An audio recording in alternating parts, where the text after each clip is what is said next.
டிஎம்எஸ்னாலுமே மனதுக்கு ரொம்ப பிடித்த ஒரு பாடகர். அவர் சோகத்தில் பாடினா அவரே அழுதுகிட்டு பாடுறது மாதிரி இருக்கும். அவர் சந்தோஷத்தில் பாடினா சிரிச்சுக்கிட்டே பாடுறது மாதிரி இருக்கும். எம்ஜிஆருக்கு பாடினா எம்ஜிஆரே நேரில் பாடினது மாதிரி கேட்கும். சிவாஜி, ஜெய்சங்கர், ஒவ்வொரு நடிகர் அவர் எந்தெந்த நடிகர் படிக்கிறாரோ அந்த நடிகரே பாடுறது மாதிரி இருக்கும். மேலும் நாங்கள் நைட்டு வண்டி எடுத்தோம்னா விடிய நாங்கள் வண்டி ஓட்டணும். இவருடைய பாடல்களை கேட்டால் எங்களுக்கு அந்த ஓட்டுன டயர்ட்னஸே இல்லாமல் ஃப்ரீயாக அவருடைய பாடல்களே நாங்களும் பாடிக்கிட்டு வண்டியை கரெக்டான டயத்தில் போய் சேர்க்கறதுக்கு எல்லாத்துக்குமே அவருடைய பாட்டு எங்களுக்கு ரொம்ப உதவியாக இருக்குது. என்றழைக்கவா முத்துக்குமரா என்றழைக்கவா கந்தா என்றழைக்கவா கந்தன் கருணா என்றழைக்கவா பாடலோட பாடல் கேட்டு ரசிப்பது தான் சுகம். பழைய பாட்டு ரொம்ப பிடிக்கும், கருத்தா இருக்கும். அவர் பின்னாடி வருங்காலத்து ஆளுகளுக்கெல்லாம் எடுத்துக்காட்டு மாதிரி இருக்கும். அந்த கதை நல்லா புரியுற மாதிரி இருக்கும். அதனால எங்களுக்கு பழைய பாட்டு தான் நாங்கள் ரொம்ப விரும்பி கேட்போம். அவர் முருகன் பக்தியா இருப்பார்.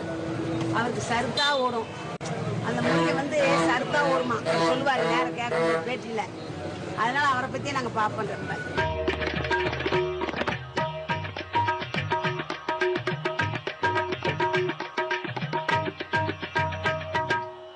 இந்த எம்ஜிஆர், சிவாஜி கணேசன் பாட்டுகளில் படிச்சிருப்பார் டிஎம் சௌந்தரராஜன். அவர் பாடல்களை பழைய பாடல்களை கேட்டோம்னா அது தனி சுகமாக இருக்கு. நம்ம ஏதாச்சும் ஒரு வேலையை ஆக்ரோஷமாக இல்லை ஒரு பிரியப்பட்டு செஞ்சுக்கிருப்போம். அவர் பாடல் கேட்டாலும் அந்த வேலையை மறந்துட்டு கூட அவர் பாட்டை கேட்கணுன்ற எண்ணம் தோணும். அப்படி நிறையா பண்ணிருக்கேன், நிறையா கேட்டிருக்கேன் அவர் பாடல்களில்.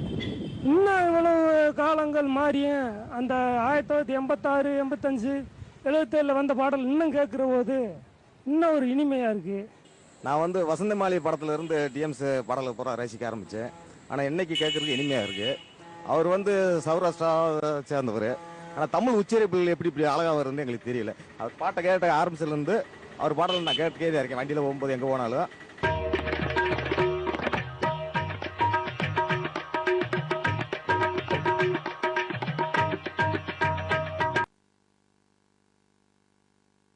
இந்த மலை பிரதேசத்தில் ஒரு மக்கள் மத்தியில் ஒரு கவலையான ஒரு மனசுக்குள்ள ஒரு கவலை.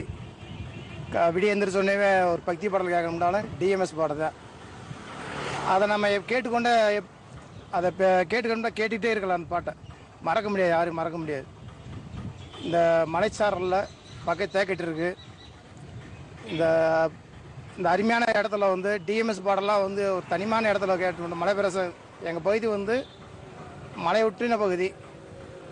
அப்போ இந்த டிஎம்எஸ் பாடலை ஒவ்வொரு பாடலும் கேட்கும்போது நெஞ்சே உருக்கும். கவிஞர் கண்ணதாசன் எழுதின பாட்டில் டிஎம்எஸ் பாடிருக்காரு. நெஞ்சு இருக்கிற வரைக்கும் அவர் பாடல் மறக்க முடியாது.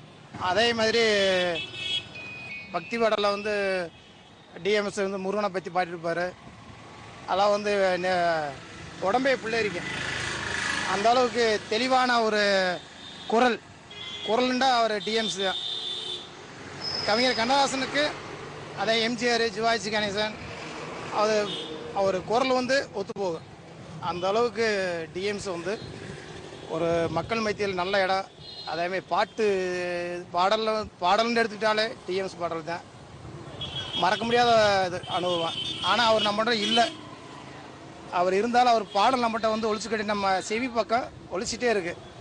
அந்த பாடல் இருக்க வரைக்கும் அவருக்கு மரணம் இல்லை. பொதுவாக இந்த காலத்து யங்ஸ்டர்ஸ்க்கு புது பாடத்துலலாம் நிறைய இன்ட்ரெஸ்ட் இருக்கும். ஆனால் நைட் ஆகிட்டாலே டிஎம்எஸ் சாரோட பாட்டை கேட்டால் அப்படியே இனிமையாக இருக்கும். பொதுவாக தூக்கம் வரணும்னாலே டிஎம்எஸ் சாரோட பாட்டு தான் எல்லாருமே கேட்பாங்க. ஏன்னா அந்தளவுக்கு அவரோட குரலில் ஒரு வலிமை இருக்கும். சின்ன வயசில் நான் இருக்கும்போது எங்கள் அப்பா டேப் ரெக்கார்டரில் எப்போதுமே எம்ஜிஆர் பாட்டெலாம் போடுவார். அதில் கிட்டத்தட்ட ஒரு 10 to 15 பாட்டு எனக்கு ரொம்ப பிடிச்சதாக இருந்துச்சு. எல்லா பாட்டுமே இந்த குரல் இவ்வளோ நல்லா இருக்கேன்னு சொல்லிட்டு நான் நெட்டில் ரிசர்ச் பண்ணப்போ எல்லா பாட்டுமே டிஎம்எஸ் சார் பாடினது தான். அதுலேருந்து அவரோட ரசிகன் ஆகிட்டேன். அவரோட எல்லா பாட்டுமே நான் கேட்டுக்கிட்டு இருப்பேன். இப்போ வரைக்கும் கூட என்னோட ஃபோனில் நிறைய புது பாட்டு இருந்தாலும் டிஎம்எஸ் சாருக்குன்னு ஒரு தனியாக ஒரு ஆல்பமே ஒதுக்கி வச்சிருக்கேன். நைட் ஆகிட்டாலே அந்த பாட்டு தான் கேட்பேன்.